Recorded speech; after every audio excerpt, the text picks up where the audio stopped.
Question आया है। क्या? एक क्वेश्चन आया, प्रश्न आया है। ये प्रश्न पूछना चाहते हैं आदरणीय पंकज सिंह जी हमारा। उन्होंने एक शब्द पकड़ा था, अर्थी का आपने नाम लिया था, अर्थी, अर्थी शब्द का। अच्छा, उन्होंने पूछा है, जब कोई मर जाता है और जलाने के लिए हम ले जाते हैं तो हम कहते हैं कि अर्थी जा रहा है। महाराज, ये अर्थी क्या है? कहते हैं इसको देखना शुभ होता है। ऐसा क्यों है? अर्थी को प्रणाम भी किया जाता है। इसके पीछे का कारण क्या है? कई सालों से ये प्रश्न मेरे मन में था और अभी आपने जो अर्थी का नाम लिया है, कृपया करके इसे बताने का कष्ट करें। हम प्रश्न देखें तो कुछ शब्द होते हैं जैसे डिसिप्लिन, अनुशासन, अनडिसिप्लिन, अनुशासनहीन। तो इस विलोम में कॉमन क्या है? अन शब्द। इसी तरह आप देखिए सनाथ माने किसी के ती हो गया अवनति, उन्नति माने आगे बढ़ना, अवनति माने नीचे गिरना। तो इसमें कॉमन क्या है? अ। इसी तरह होता है रथी, रथी, और एक है अरथी। अब इसको और अच्छे से समझें तो ये शरीर क्या है? एक रथ है, और इस शरीर के अंदर एक आत्मा है, वो रथी है। ये रथ है, ये रथी है। जब इस रथ से वो रथी निकल जाता है तो क्या बचेगा? अरथी। मतलब एक ऐसा रथ जिसमें रथ चलाने वाला नहीं है, एक ऐसा गाड़ी जिसमें ड्राइवर गायब है।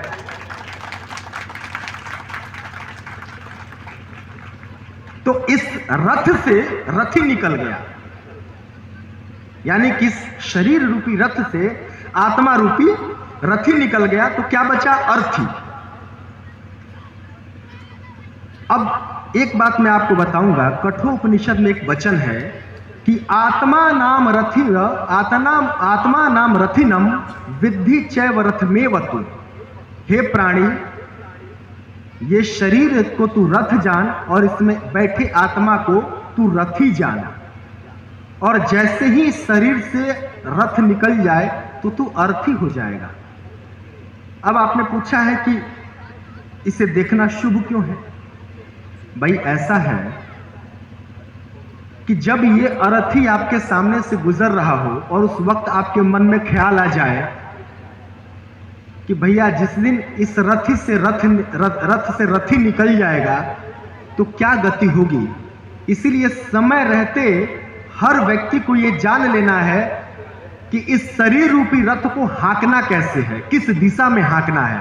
और जिस दिन ये शुभ विचार आपके मन में आए तो क्या आपका कल्याण नहीं हो जाएगा? इसीलिए अर्थी देखना शुभ होता है, क्योंकि जीवन जीने की दिशा मिल जाती है। और तीसरा इन्होंने कहा है कि इसे प्रणाम क्यों करते हैं? अरे भैया, जहां इतना शुभ देखने को मिले तो प्रणाम नहीं करेंगे तो और क्या करेंगे? प्रणाम ही किया जाता है शुभ को। देखिए, यही अर्थी देख के बुद्ध बन गए।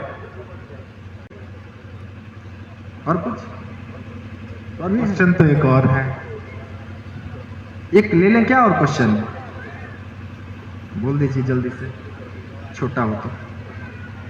इन्होंने लिखा है, गुरु जी के चरणों में सादर प्रणाम। आपको भी बहुत प्रणाम, जो भी हैं। चलिए आप प्रश्न पढ़ दीजिए जल्दी। गुरु जी, एक कहावत है, खुदा मेहरबान तो गधा पलवान। क्या अर्थ है? आपका शिष्य। अरे नाम छोड़िए, दीजिए प्रश्न दीजिए। ठीक है।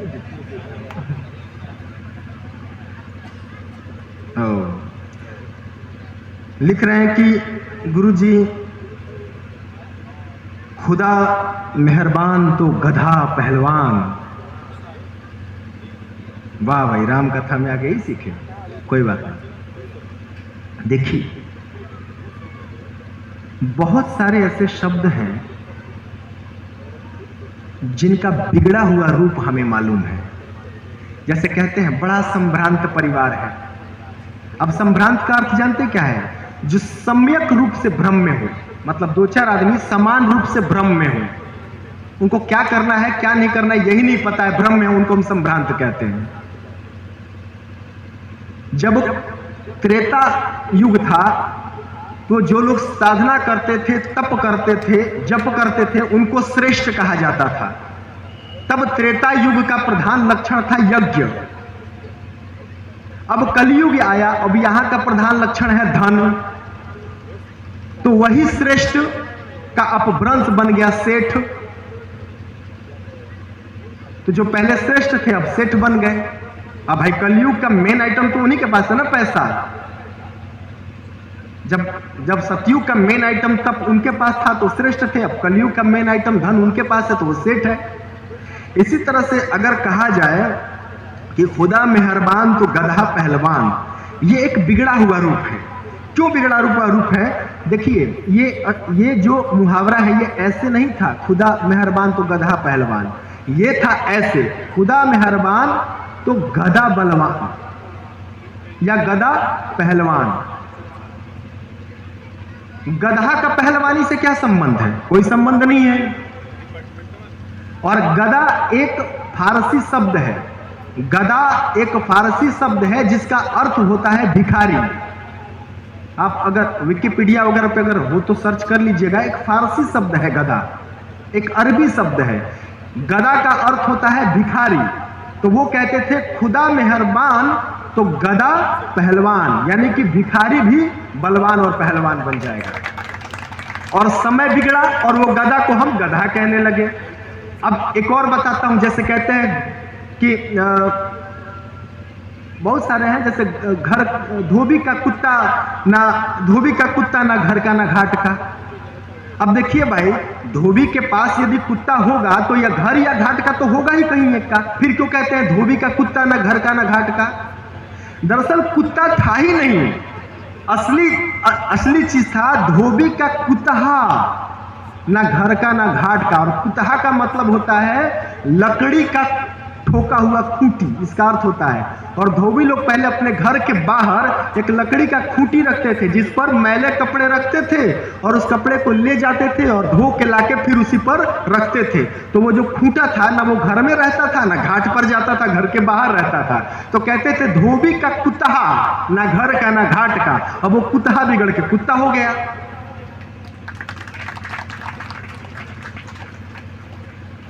इतना ही नहीं, अकल बड़ी या भैंस, कहते हैं अकल बड़ी या भैंस। अब देखिए, इसमें जो इन्होंने लिखा है इसी से संबंधित बहुत सारी चीजें हैं।